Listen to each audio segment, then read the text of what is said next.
Dans les centres de test Decathlon, on noie des chaussures pendant très longtemps.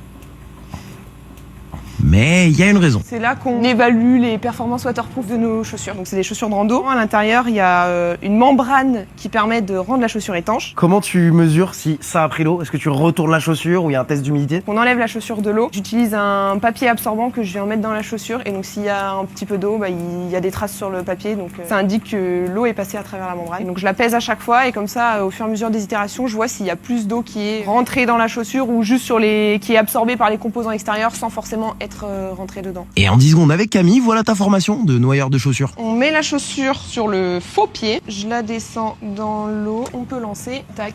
Donc là on voit bien que à chaque flexion le compteur augmente. Alors bien sûr, c'est pas le seul test d'étanchéité, il y en a quelques autres un peu plus minutieux. Là on a un dernier petit test qu'on fait rapidement des fois sur du coup les chaussures produits finis. Ces petites pipettes, elles nous permettent de noter et de voir si le composant évite que l'eau remonte. On met plusieurs gouttes avec différentes concentrations. Et du coup les composants qui absorbent beaucoup l'eau elle remonte sur les composants. Ça c'est une paire bonne élève, mais on va te montrer sur une chaussure de ville ce que ça donne. Tu vois là la goutte elle a été direct absorbée, tu la vois même pas en fait. Vraie expérience là. Là je me sens dans Je sais pas sorcier.